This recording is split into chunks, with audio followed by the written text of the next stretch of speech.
Okay, Assalamualaikum warahmatullahi wabarakatuh, murid-murid sekalian. Hari ini kita akan sambung pula untuk tajuk tempoh masa. Okay, tapi sebelum kita masuk tajuk lebih mendalam, Ana akan tunjukkan dulu apa kaitan dia tempoh masa yang dalam kehidupan seharian kita. Okay, jadi hari ini Ana ada peneman. Okay, persilakan Luqman. Okay, Luqman, murid tahun 4. Okay, hari ini dia akan tunjukkan cara origami kapal terbang dan Ana akan kira waktu akhir, waktu awal, waktu mula dan tempoh masa. Okey, jadi Luqman boleh mula dari sekarang.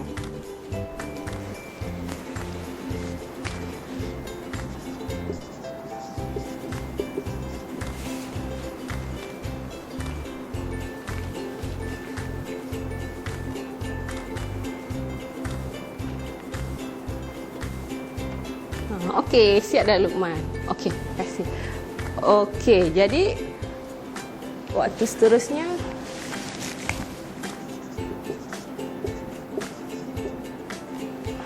okey, terima kasih Luqman. Okey, tadi sebelum Luqman mula, okey, jam Ana tengok dekat handphone Ana 3.30 PM. Okey, bila Luqman dah siap, 3.31 PM.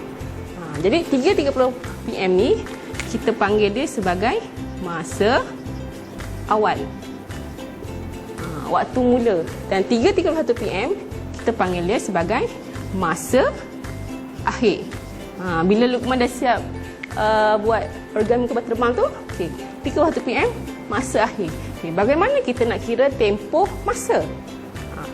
Tempoh masa kita kira dengan cara masa akhir tolakkan dengan masa awal. Di masa akhir tolak masa awal. Kalau congak apa kita nampak? Luqman mengambil masa selama tempoh dia adalah selama 1 minit saja untuk menyelesaikan origami kapal terbang. Jadi nampak tak dalam kehidupan seharian kita ni ada kaitan dia antara masa awal dengan masa yang Luqman start buat lipatan tu, masa akhir iaitu masa yang telah siap buat lipatan tu, dan kita boleh kira tempoh masa untuk menyiapkan sesuatu kerja itu, iaitu macam contoh tadi adalah selama 1 minit sahaja untuk menyiapkan origami kapal terbang tadi. Okey, boleh faham murid-murid sekalian? Okey. Jadi kesimpulannya kita tak lari daripada masa awal nak ke masa akhir. Okey. Tengah-tengah ni kita panggil dia sebagai tempoh. Jadinya formula untuk mencari tempoh, sebab kita dalam tajuk tempoh masa. Jadi nak cari tempoh, formula dia adalah masa akhir tolak masa awal. Okey, ini formula yang Intan kena ingat tadi. Macam contoh tadi, 1 minit sahaja untuk menyiapkan origami itu. Okey. Jadi, untuk mengira tempoh masa ni, ada dalam kaitan unit-unit tertentu. Okey, contoh yang pertama, okey, dia banyak. Okey, yang pertama dalam unit jam dan minit. Okey, cuba kita kira antara 10.30 AM ataupun 10.30 AM nak ke 9.15 PM. Macam mana kita nak kira? Okay, kita nampak, kita boleh mapkan kat atas ni. 9 suku PM, 9.15 PM adalah masa akhir. 9.15 PM masa akhir. Masa awal 10.30 AM adalah masa awal. Kita nak cari tempoh. Jadi kita dapat nampak nak cari tempoh adalah dengan cara masa akhir tolakkan dengan masa awal. Okey, tapi sebelum tu sebenarnya kita nak cari tempoh ni, kita perlu tukar kepada sistem 24 jam untuk memudahkan. Boleh tak tukar, tapi lebih mudah kita tukar. Tengok macam ni. Jika nak tolak 9 suku, tolak 10.5. Jadi nak dapat jawapan, kita tukarkan pada sistem 24 jam yang telah kita pelajari sebelum ini. Jadi dapat berapa kalau kita tukarkan? 9.15 PM. Kalau PM kita kena tambahkan dengan 12. Jadi tambahkan dengan 12, dapatlah 21.15. Jam 21.15. Okey, 10.30 AM kita tukarkan pada sistem 24 jam. Okey, AM salin balik saja. Jadi dapatlah jam 10.30. Okey, dah tukar. Tu langkah pertama. Okey, langkah kedua, tengok balik formula. Formula dia adalah masa akhir tolak masa awal. Jadi masa akhir. Okey, kita buat petak masa dan waktu. Sekarang ni berkaitan apa? Unit apa terlibat? Jam dan minit.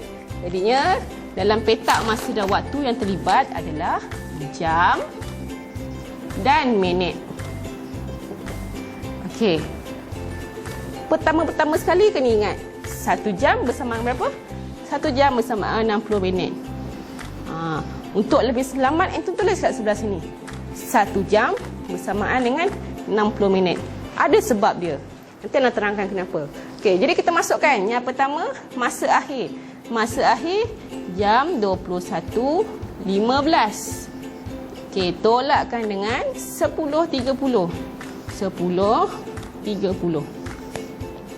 Okey, jadi sekarang ni kita nak tolakkan. 15 tolak 30. Tak boleh. Besar tolak kecil. Kecil tolak besar. Tak boleh. Jadi kita kena ambil 1 dekat jam ni. 21, ambil 1 tinggal 20. Okey, jadi berapa jawab bawa ke minit ini? Adakah jadi 115?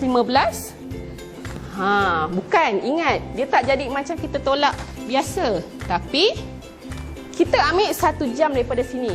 Kita kena ingat 1 jam bersamaan dengan 60 minit. Jadi, bila kita ambil 1 jam di sini, patah balik ke rumah minit, kita kena tambahkan dengan 60. Jadi, 60 tambah 15, dapatlah 75. Okey, baru kita boleh tolakkan.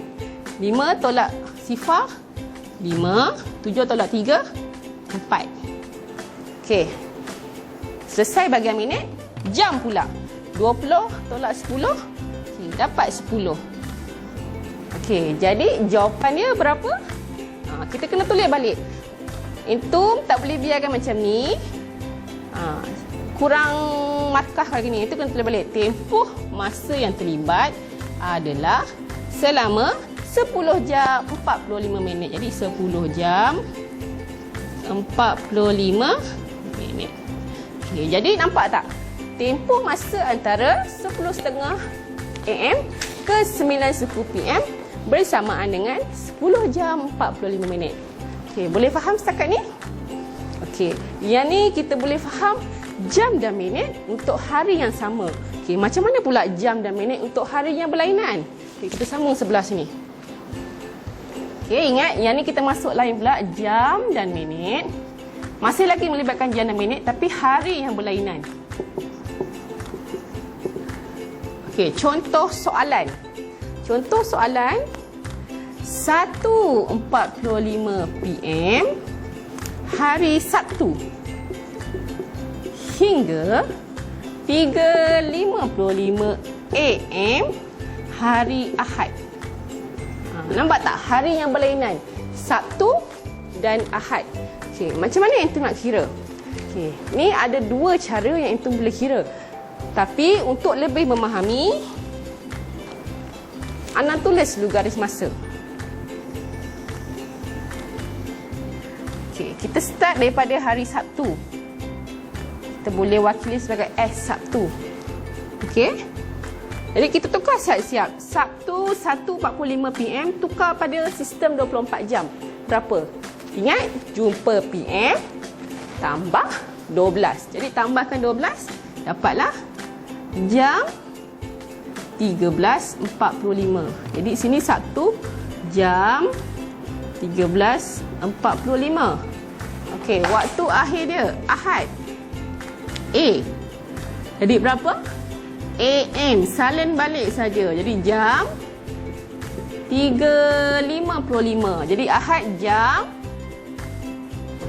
3.55.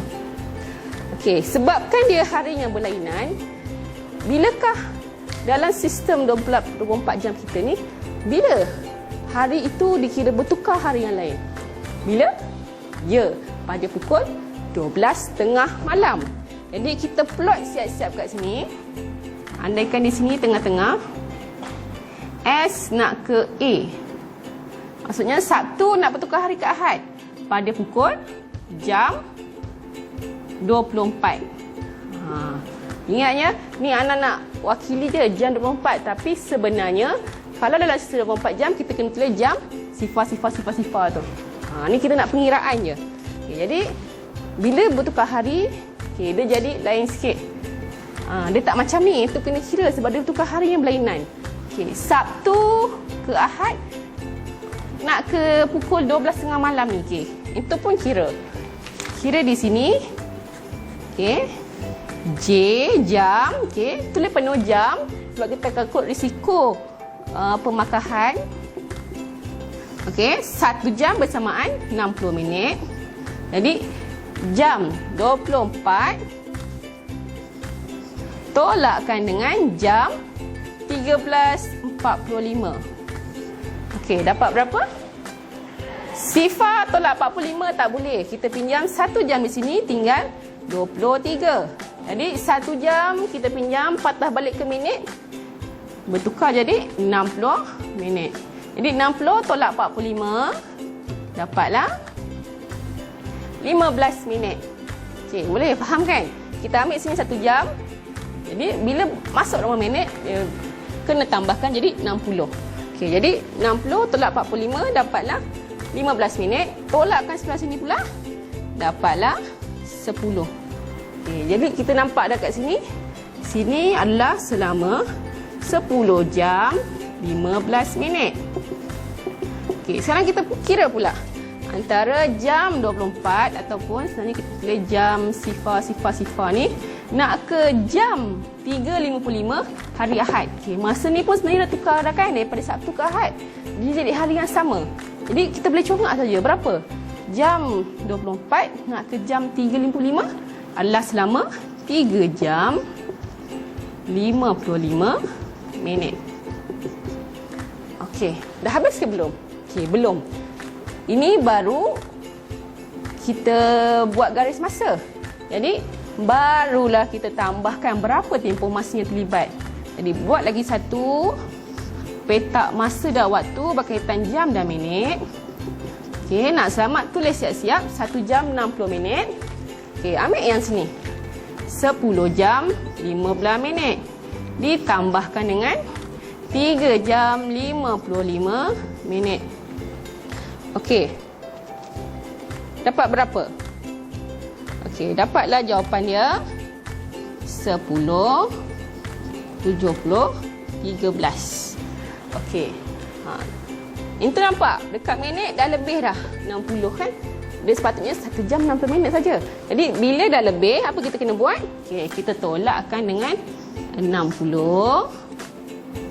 Dapat 10. Bila sini tolak 60 minit, sini kena tambah 1 jam. Jadi 14. Okey. Dapatlah jawapan. Tempoh masa yang terlibat adalah selama 14 jam 10 minit. Tulis balik. Tempoh adalah 14 jam 10 minit. Okey. Boleh? Faham tak? Jadi nak lebih memahami, kita buat dulu garis masa ni. Kita nampak perubahan waktu antara perubahan hari antara Sabtu dan Ahad. Boleh? Okey, ini cara yang pertama. Cara yang kedua,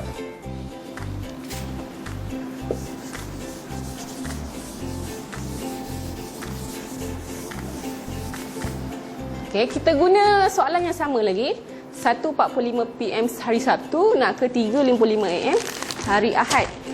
Okey, tapi guna cara yang kedua pula. Okey, cara yang kedua, kita guna garis masa Biasanya guna garis masa ni lagi senang. Okey. Kita letak sini. S Sabtu jam 13.45. Okey, kalau macam tadi kita nak tengok kan waktu perubahan antara Sabtu ke Ahad. Sekarang ni kita letak terus hari Sabtu, dia berubah jadi Ahad, tapi kita terus letak sini jam 00.45. Dia dah jadi hari Ahad dah. Dia dah masuk dah hari Ahad. Kan? Jadi kita kira perbezaan waktu antara 3.14.45 nak ke jam 00.45. Berapa minit? Berapa jam? Sebab ni sepatutnya adalah jam. Kalau kita nak buat pengiraan, kita boleh tulis jam 24.45. Jadi kita boleh tolak kan? 45, waktu minit dah sama. Kita tolakkan dekat jam je. Dapat berapa? Okey, dapat 11 jam. Dengan 24 tolak 13. Congak je. Dapat 11 jam. Okey, kemudian terus kita langkaukan. Kat hujung ni sepatutnya Ahad jam 3.55 kan? Kat mana yang berubah? Kalau kita tengok jam 00.45 nak ke jam 3.55, kat mana yang berubah? Jam dengan minit berubah. Jadi kita tukarkan dulu kat sini, nak dekat-dekat. Masih lagi hari Ahad. Kita langkau jadi jam 3.45. Jadi daripada jam 00.45 nak ke jam 3.45, berapa tempoh masa ni ambil? 3 jam. Kan? 00 nak ke 3. Jadi 3 jam. Settle. Sekarang ni tengok pula daripada jam 3.45 nak ke jam 3.55. Apa yang berubah? Dekat ruang minit. Jadi 45 minit nak ke 55 minit. Berapa? Kita boleh tolak, congak je. 55 tolakkan dengan 45. Dapatlah 10 minit. Jadi antum dah boleh nampak 11 jam tambah 3 jam bersamaan dengan 14 jam dan 10 minit. Jadi tempoh waktu yang terlibat adalah 14 jam 10 minit. Nampak tak? Jawapan dia sama je. Yang ni kita kira 14 jam 10 minit. Yang ni pun 14 jam 10 minit. Antum boleh guna sama ada cara yang pertama ini tadi ataupun cara yang kedua. Seterusnya. Tadi dalam jam dan minit, hari yang sama dan hari yang berlainan.